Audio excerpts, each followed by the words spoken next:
How's it going, guys? It's the May Sandwich, and welcome to this very special video. It is officially the 10th year anniversary of Fire Emblem Fates, and in celebration, I thought it would be fun to talk about the game. And joining me is a very special guest, being the voice actress of Azura in Fire Emblem Fates, Rena Strober. So Rena, thank you so much for joining me for this very special discussion. Thank you for having me. We're both here, my plushie and me. Woo! Alright, so what we'll be doing in this special event is that we're just going to be talking about Fire Emblem Fates, and we'll also be answering some questions about the game, and there will be spoilers, so stay alert. Also, we do want to mention that we were supposed to do this on June 25th when the game officially turned 10 years old, but unfortunately we both got busy at the last minute. Like, I had family coming over, I had work, and I had a staring contest with a squirrel, so I had to get that taken care of. And you had to go to Alaska, was it? Yeah, I went to Alaska. Yeah, how was that actually? Was it fun? Alaska's beautiful. It's just feels very untouched. It's a beautiful, beautiful area of the country. Yeah, I'm jelly. I would love to go there. Alright, so, but like the whole scanning thing, I'm sorry that we couldn't actually do it on the official, on June 25th. Like, I'm sorry we both got busy. But you know what? Just like a birthday, you celebrate all month. So to me, it's still the 10th anniversary of Fire Emblem. All month. All month. Woohoo! Alright, so, we're here and we're gonna do this. So, without further ado, let us begin. So, starting off, I think it's fair to talk about the plot first. So, Fire Emblem Fates centered around our main character, Corrin, and they are in the middle of a war between Hoshto, where they were born, and Nor, where they were kidnapped and raised as a child. And Corrin must either side with the ones that he was born to, where he basically sided with his Hoshin siblings and played Birthright, side the ones that raised her and fight with Nor and play Conquest, or you can choose not to pick a side and you play Revelation. But no matter which side you select, there will always be sadness, betrayal, and groans of increasing discomfort. Someone had to make that joke.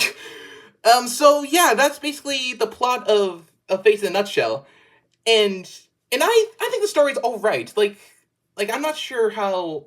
Like, I understand how people don't like it, because people don't like the game because of its story, which I didn't really see that as a child, but as I got older, I started to see some of the problems. And here, I got a little script here on my phone, so if I pause a little bit, I do apologize in advance. So, the reason the people did not like the story was because of the localization not being great. If you need an example, take Side on Baruka's seed support from Japan and the English version, and you'll get what I'm talking about. And another thing that people didn't like is that some things felt forced, there's not a lot of character development, the pacing's a bit weird, and the whole thing feels kind of rushed. If you want an example, take chapter 23 of Revelation.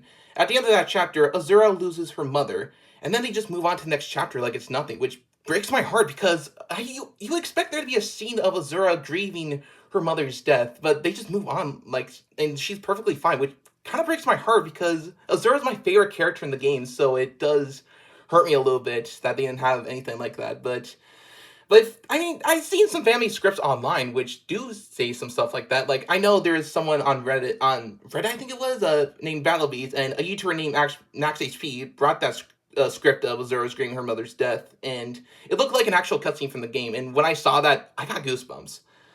Wow. And so, yeah, that's basically some of the problems that people had with the story, but I think it's alright. Like, I still think it's good, but I do think it could have been better. So, now let's get to the question, because that's what I invited here to do. So let's see. So, I think we start with a secret question, which I think you might have saw the question, because I sent a doc with the questions, and I think you might have saw my secret question, because I had like 2 pages on it. Did you see my secret question or no? I don't know. I don't remember. Tell me. Alright, so, before I ask the question, I got a little story I need to share that will lead into the question. So, for those who don't know, the story we got in the game was not supposed to be the story we were supposed to get. The writer was asked to write a 10-page summary of what the story would be about, but they instead wrote a 500-page story per route. Nintendo then took that story and squeezed it down just to rush and get the game out for the game's anniversary, like Fire Emblem's anniversary. So the people who thought the story if you thought it was bad or was rushed, that's probably why. So that does lead to the secret question. How would you feel if we got to see the original Fate story the way we're supposed to, with maybe a few changes? Like, as a new game, like, how would you feel about that? Ooh, I love that. Like, I recently watched Little Shop of Horrors, the film, but I went back to the director's cut, which was the original ending. And it was so much more in depth. It was so dark, and it was really exciting knowing the original, but then also seeing this ending. So I think it'd be amazing to go back to this familiar story but see it more fleshed out. I would never mind more recording sessions and more lines and music. But I think it's wonderful, especially for fans who play this game all the time, to have different adventures and different storylines. Yep. And also, you probably noticed that Rena did thumbs up there. I requested her just to give a thumbs up when she's done, simply because just so I don't interrupt her, because I'm still kind of new to this interview thing. So it's my first one. So to people watching, oh wow, I didn't know you could do that. I can do all these things. Yeah. Oh wow, I did not know that. But anyway, so the people wondering why she gives less thumbs up like that, that's why. Just so I don't interrupt her.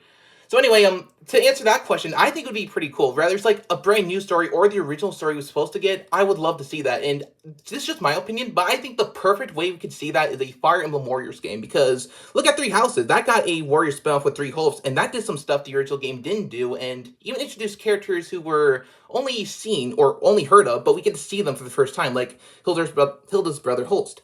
So maybe we could probably see Queen Katarina, or maybe we could see Azura's father for the first time, because I've only heard of him simply because she said that Anakos killed him. So yeah, that's. So what do you think of that? Do you think a Fire Emblem Warriors game would work for that, or no? Possibly. I mean, the thing with video games is first of all, not everyone's always going to like everything. That's the way it is with art and entertainment. But there's always things working behind the scenes that we don't know about, whether it's finances, dates that they have to release things, actors' availability. So there also might be other reasons why things change. So I always love alternate. I mean, I used to read the Choose Your Own Adventure books as a kid because I got to go on different adventures with the same characters. So I'm all for more content. Sweet. All right. And now for the official question that you do know about. So the first question that you know about is, how did you audition for Fire Emblem Fates, and how did they decide who you would voice? I was working with the director, Chris Zimmerman, on another game, this amazing game called Republic. And I did the mocap and I did the voice of Hope, which is this girl that you're trying to get out of this crazy prison. It was David Hayter and Jen Hale and Dwight Schultz and Kari Payton, like the greatest team of actors. And so she was directing me in that. And then she called me after we wrapped and said, I'm casting for the English dub of a game. I didn't know what it was. We don't tend to know what the games are when they're a big game, when we're auditioning, because of NDAs, which is just non-disclosure agreements. So, but she said, but I know you sing, Rena, and she'd known I had a Broadway career, so she asked me to come in. I sang my own song. Azura and Hope were similar in that they were sympathetic, compassionate females, young females. So she'd already heard that part of my voice. And I auditioned like everybody else and sang for them. And then when I booked it, I still wasn't given much information, but everything about Azura, like I knew who she was.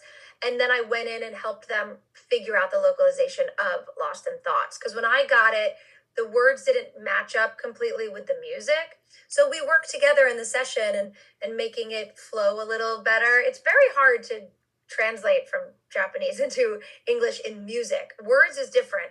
Music, you have to stay with the syncopation and the downbeats. So Chris knew that I had a big music career, so it all worked out, and it was great. It was really exciting. Yeah, and Chris, she also voices Arte in the game, doesn't she? Chris Zimmerman. Her name's Chris Zimmerman, right? She voices Arte, right? I don't know. I didn't know she voiced anybody in the game. Yeah, and actually, I don't know why I don't think I even needed to ask that, because on BehindTheVoiceActors.com, it said that she voices Arte, who is Azura's mother, and she also voices Anthony and Cassida, I think her name is. So Cool. Yeah, quick shout out to Chris. You're a cool person. All right, next question is, how was your time on the game? I've loved it. I got to work at 2 different studios. We started at Formosa, and then lately I've been recording at a place called Cup of Tea Productions here in Burbank.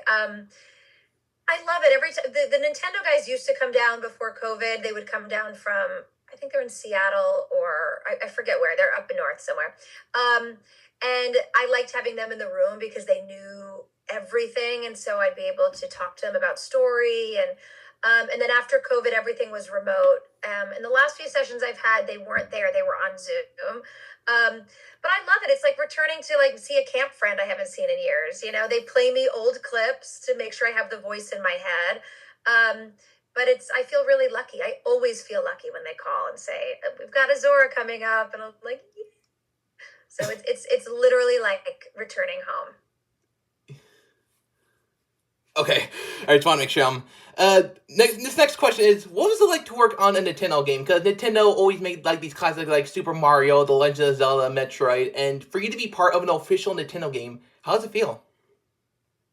It was really exciting. I didn't really know what I was getting into. I just did the work because I love the work part of it, and then to then be introduced to this fan world.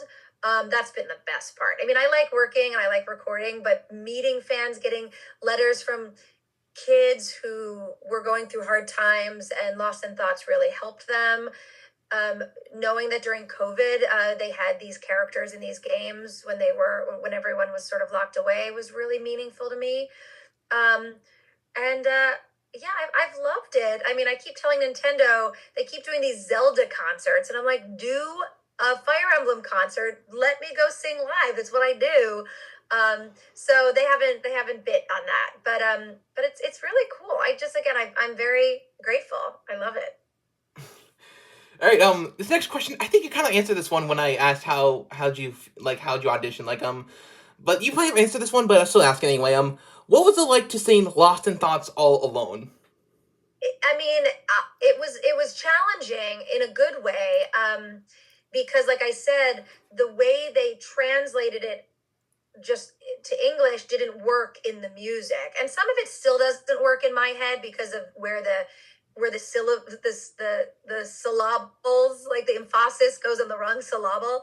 Um, but it was really a collaborative effort, and with me and Chris and the localization of it.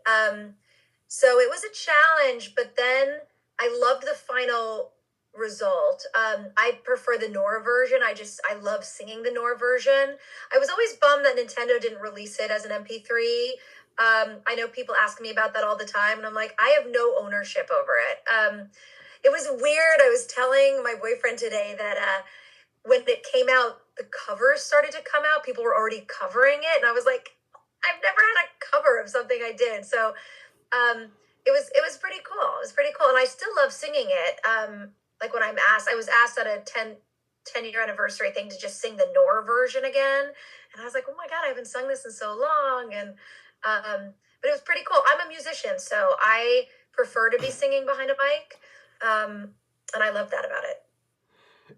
Yeah, and I do I like the regular full version that they have. Like the whole song's like 6 minutes, and I gotta be honest with the song. It got me into orchestra music and like singing in music because I will be honest. I never really liked singing in music, but there was something about Lost in Thoughts All Alone that got me into it. Like I guess it's just the flow of the lyrics and the way you sang it. Like it. And hearing it in Smash Brothers, it made me like orchestrating music. So I should be thanking you because I really like orchestrating music now, thanks to you. So I I love appreciate. It's a very complicated piece, and I think people don't expect that from video game music, but this piece is complicated in its orchestration, in its composition, and it's sort of like a driving lullaby. You know, it has the feel of a lullaby, but it still moves, and that's not something we're familiar with, and it's just calming, I think. And I'm glad my voice could bring that to it. Yeah. All right, next question is I don't you did like earlier we did me and Rena did say that we would be skipping questions that would be like resolving the gameplay. So I'm not sure if so I think you said that asking if what you liked and not liked about Face. Like did that like that is gameplay wise to you or Yeah, I mean, I have a child, so she just got a Switch though. So I'm gonna try to see if we can play it in the Switch. I don't know if we can. yeah.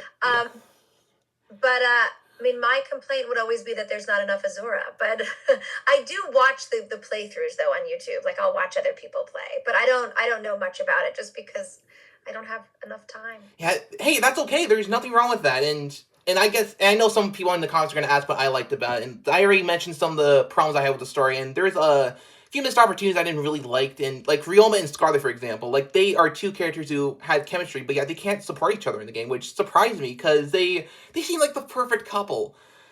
And another thing I didn't like was resulting in Mikoto and Arte, and who are the mothers of Korra and Azura, and apparently they're sisters. And if you married Korra and Azura, you're like, oh, this is awkward because you just got your character married to his cousin. Yep. Yeah, we're gonna have to talk about that.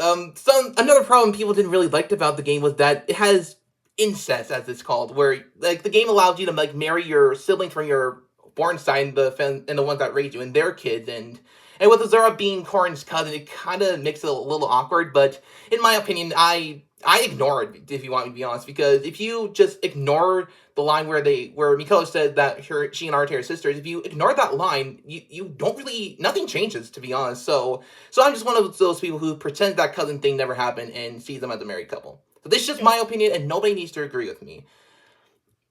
And that's just some of the things I didn't like. But what I did like, I like the characters, and I like I mentioned, Azura is my favorite character just because of how cool and mysterious she is. And the gameplay, I did see gameplay of it, and it looks really fun. And people are saying that Conquest had the best gameplay because of its difficulty. But I think my favorite part about Face is definitely the music. Like, you guys can say whatever you want about the story, but I think we can all agree that the music is really, really good. Like, not just Lost in Thoughts all alone, but there's also like Thorny New Roar, A Light, You of the Light, You of the Dark, Justice Rip, Dusk Falls, The Dark Fall, End of All, Perplexing Dreams, and that's just to name a few of the songs. There's so many good music tracks in there. And fun fact, for those who don't know, one of the composers did music for Okami, and another one did music for like Monster Hunter, Marvel vs. Capcom, Darkstalkers 3. And so that might explain why the music's good, because Capcom always had good music. So like it's those same composers doing music for Fates. It definitely explains why the music's good. And now for the next question. Do you have any interest on Face coming to Nintendo Switch or Nintendo Switch 2 as like a remaster?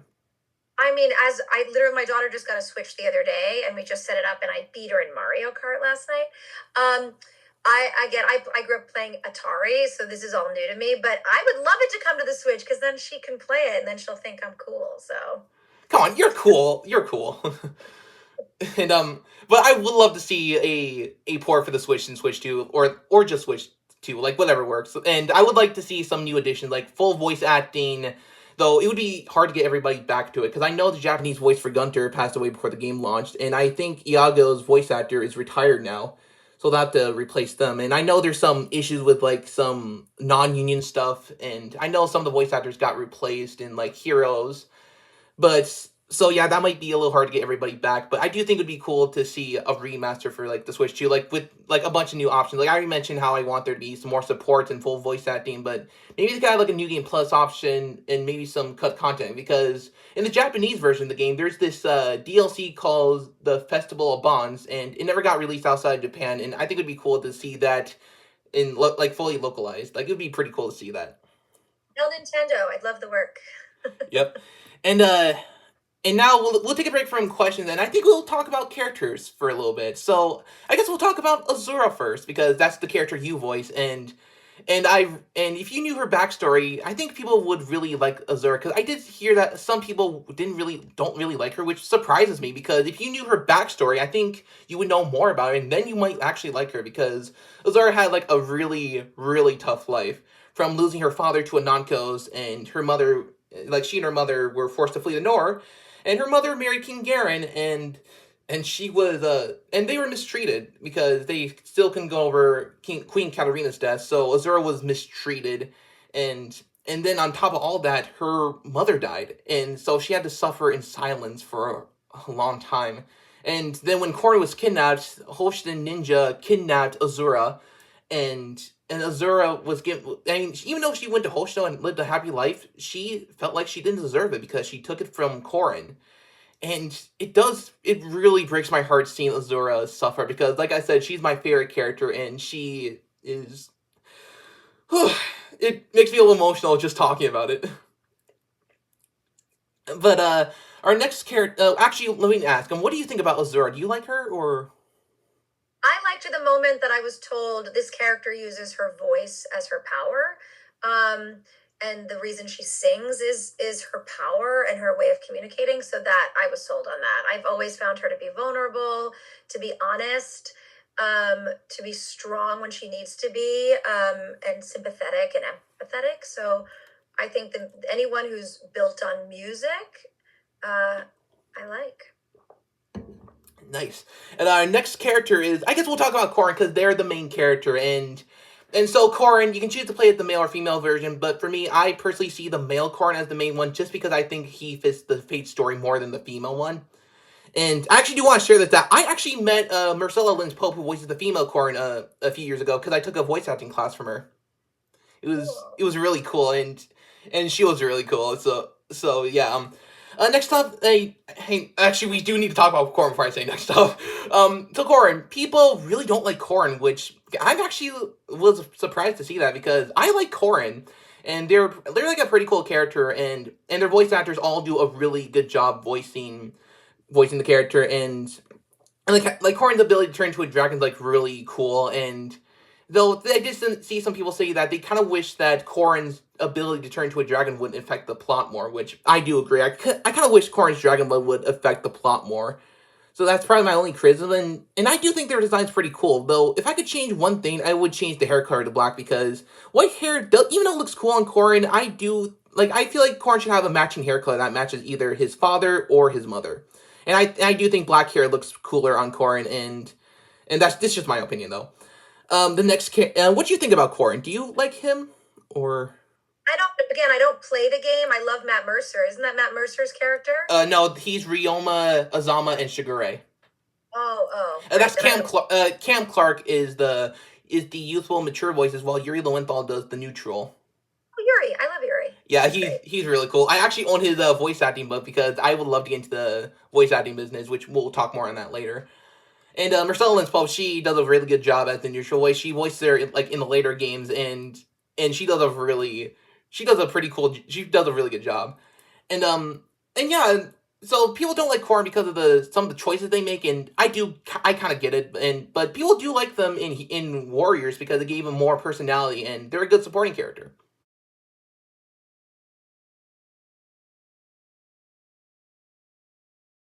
I guess we can talk about this next topic, which this is a really interesting one. So Fire Emblem Fates, it was the first game in the series to introduce same-sex marriage options, which I think is a really cool thing that they did this. And what do you think about that? I loved it. I think it shouldn't be shocking. Like it should just be, which hopefully we'll get to a place where it just is, where marriage includes that. Yeah. So I think I'm curious if it was more challenging or if it was how it was received here versus Japan. But I think it should just be the way it is. Yeah, so in my opinion, I think it's cool that they add this, but the only downside is that there's only one option. I mean, it does make sense because this is the first game to do something like this. I get that Nintendo wanted to take it slow, but it would have been nice if they added more options. But like Three Houses did a better job doing that. And the choices, the male Corrin has Niles, who I think is a really good pick because Niles has such a fun personality, and he seems like a really good pick. The female Corrin's pick is Rajat, and I don't really think she's a great pick because she feels more like a stalker than a love interest, and there are much better options like Soleil, like Lasso Star Soleil, like she would have been the perfect pick because she's known for liking girls, and the fact that she can't S rank with one is or marry a female character is actually kind of surprising. Though that might be because of a controversy that centered around Soleil, which I guess we'll talk about that one next. In the Japanese version of the game, there was a support conversation between Soleil and the male Corrin where he gives a magic power to Soleil, so she sees the opposite gender, and one thing led to another, and it felt like a cure of the lesbian, and that caused a lot of controversy. So in the U.S. version, they changed it where she has an interest in both male and female characters. So I do think that was a good choice. But what do you think about that? Do you think do you think they made the right choice with that? 100%. You can't say cure the lesbian in America. Like, that sounds terrible. And as someone like in the theater community, my lesbian friends would be very offended by that. Yeah, that is very bad. So I'm glad that they changed it because you shouldn't change who you are. You should be yourself. And And fun fact, there's a character like Azura. It's about Azura and also another character named Silas. Did you know that they were originally going to be same-sex marriage options? Interesting. Oh, I love that. Yeah, they were data. They were in the data mine from. I discovered this 2 months ago, where they were actually in the data mine to be same-sex marriage options. I'm not sure if Niles and Roger replaced them or if they were going to be options alongside them, but all I just know is that they were data mined. So if they do remaster the game, they could probably be added. And they could also probably add Soleil as an actual option because, like I said, I still think she should have been the option. And if they would add a third option for the male Corrin just to make it even, I guess we'll choose Sebastian. I don't know. But yeah, that's basically the Soleil controversy. But back to what I was saying about the marriage stuff. I'm glad that they added I'm glad they support the LGBTQ community in Fates, and it's Sorry, hold on for 1 second. Oh, go ahead. Hi. That's baby Azura. Is that her name, actually? And you just tell Alexa to turn it off. We're making our banana bread. I'll do it. Can I have a slice? This is what? That's okay. Sorry, we have banana chocolate chip bread in the oven. Can I have a slice? Sure, absolutely. Yay! All right. So yeah, that's basically that topic. We'll move on to the next topic. Actually, let's take a break from that. Let's get back to. Or actually, I already asked those questions. Let's get to the Fire Emblem questions because these are like questions related to Fire Emblem. So starting off, I do want to say that the Fire Emblem series in general is celebrating its 35th year anniversary this year, and it's crazy how the game didn't really do that well. But then when Awakening released for the US, it saved the franchise, and then Fates ended up releasing, and that became the most popular game in the series sales wise, and then Three Houses, and so yeah, I think it's crazy that Fire Emblem is 35 years old now. How do you feel about that? I mean, I'm glad I didn't start 35 years ago because then I would feel very, very old. But I love the longevity of it. Same with like Mario Kart, or some of the Atari games that have just they withstand the test of time. And I think that's the ingredient to a successful game if you can play it 35 years later. Yep. How did you discover the Fire Emblem series? I discovered it because Chris brought me into audition for it before it was localized here. So that's how I knew about it because I was cast. Yeah, I discovered it through Smash Brothers. I think most people discovered Fire Emblem through Smash Brothers because, and well, actually, I'll talk more on that later. Next question. Do you want to take a break so you can focus on your thing? Let me take a 2-minute break. I just need to go check the bread. I'll be back in 2 minutes. Okay. All right. So the audience watching, we will be right back. Okay. Okay, we're back, and so now let's get to the next question. So it's about the series, like in general. Where do you see the series going in the future, or what do you want to see from the series? Personally, I would love an Azura spinoff. I would love an album. I would love a tour. But in like connecting it to the idea that the gay marriages were considered something different in Japan than here, I think it should just be moving along with the times. Continuing to tell the story that mirrors that of our own, possibly. As long as they keep making them, I'm happy. Yep. Yeah, and I have a few ideas. So, there's actually a rumor that the fourth game in the series, genealogically, correct me, I'm pretty sure I pronounced that word wrong. I'll just say the fourth Fire Emblem game. There's been a rumor that that game is going to get a remake, and I would love to see that happen because I heard it's a really good story, and I think it would be pretty cool for there to be a remake of that game. And I would love for there to be a Fire Emblem fighting game, because with there being so many Fire Emblem characters in Smash, why not just have a Fire Emblem fighting game? Yeah, I'm into that. Yeah, then maybe there could be some special intro dialogues between the two, make some characters actually would name one, but I can't think of one on top of my head. So yeah, that I think it'd be pretty cool to get a Fire Emblem fighting game. So I guess we'll talk about a DLC. I mean, I know you said you don't really play the game, but I do think it would be pretty cool to talk about DLC. Like Hidden Truths does add some more story to the fates. Like it's over revealed that Owain, Inigo, and Severa from Fire Emblem Awakening are actually Odin, Lazo, and Selena in this game.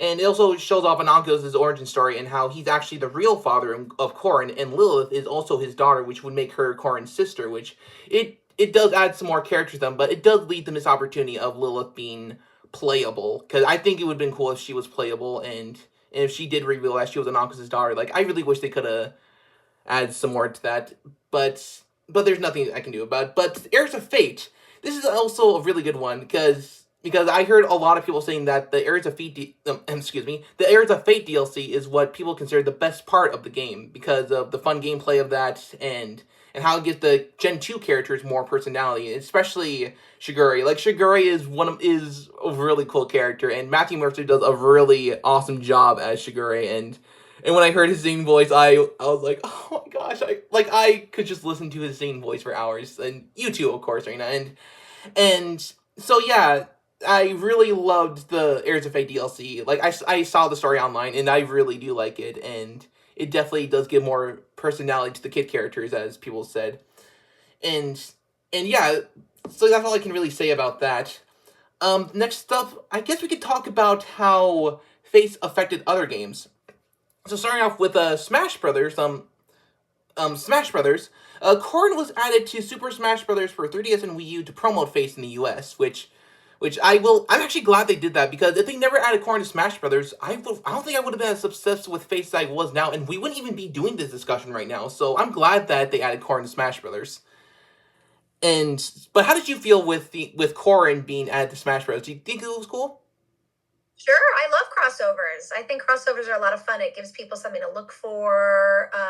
It gives endless opportunities for story. And I agree with that. And like take Xenoblade for example. I never heard of Xenoblade, but when they added Shulk to Smash Brothers, I became a big fan of the games, and now I own two of the four games, and I plan to get the other two later. I know people weren't exactly happy with it because it was another Fire Emblem character, but I think it was still pretty cool that they added Corrin, and when you get Corrin, you'll get two versions of Lost in Thoughts all alone. Like you get the original version and a new remix, and the Smash 3DS and Wii U remix is actually pretty good.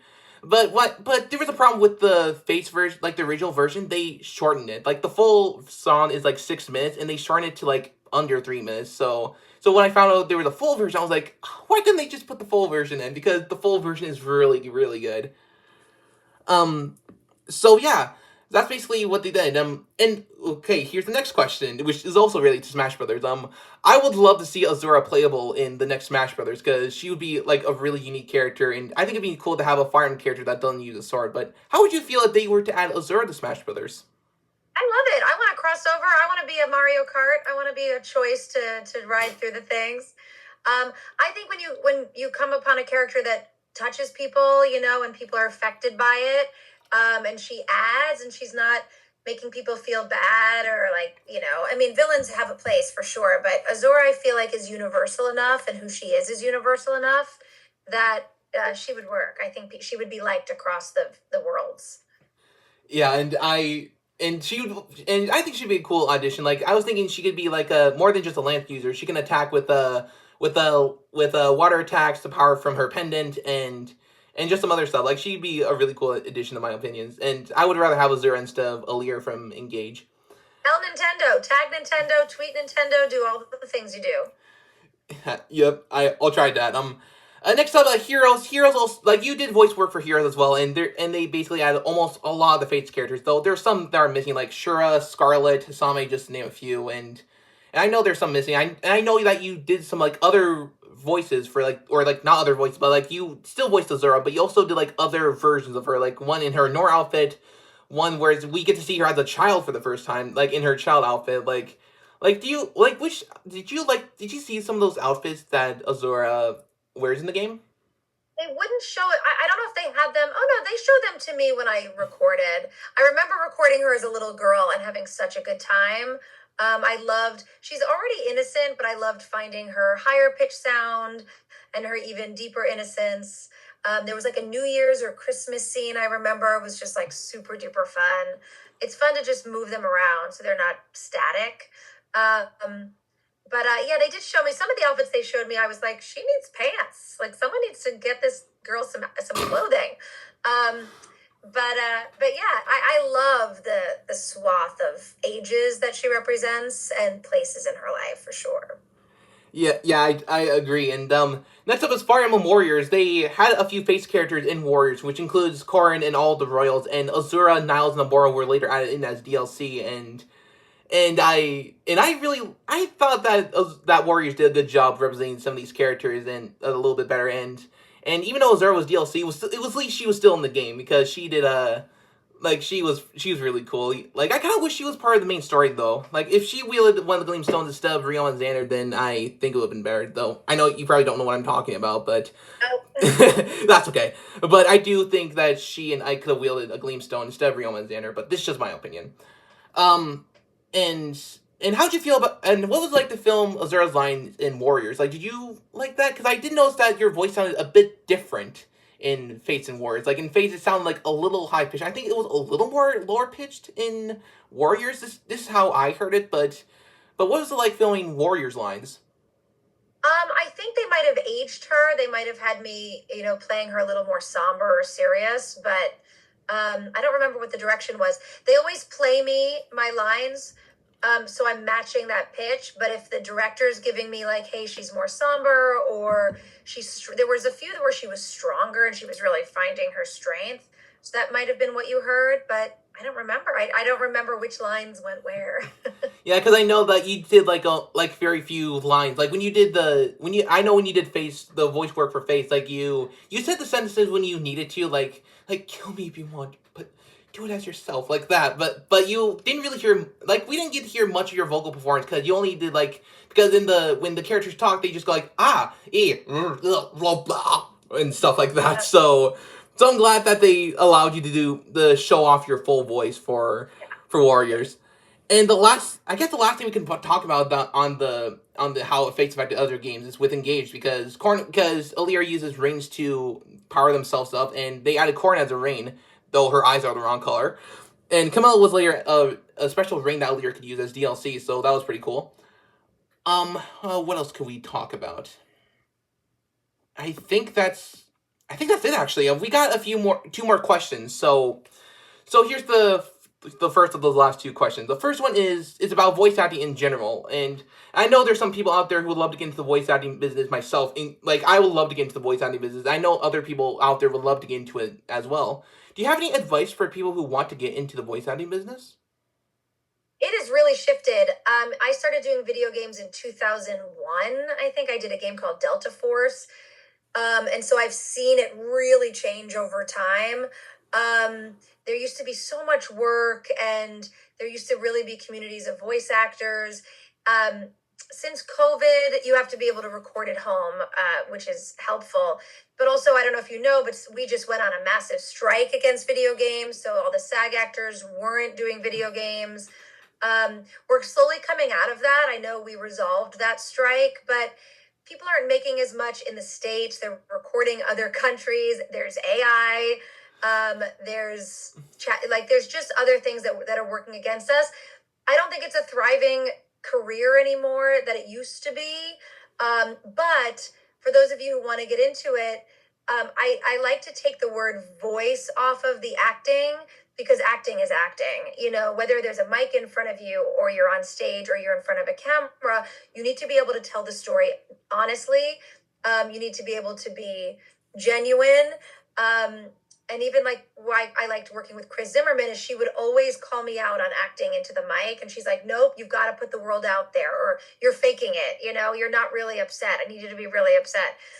So you have to be a good actor. So whether you want to be a voice actor or any kind of actor, just start working on your improv, and finding opportunities everywhere, wherever you live. That would be my advice. But the voice world is like upside down and inside out right now. So it's really Yeah, and I fun. know, and I do want to comment on the strike thing, and I did know about that, and I was like, this strike's still going on, and I had to wait until I know the strike was over. And when I saw that the strike was slowly coming out of it, I was like, okay, we can steal this because I want to like make sure the strike was over before we did this, just in case something happens. So I just wanted to wait for the strike would like officially end or some way, shape, or form before we did this. So I wanted to make sure.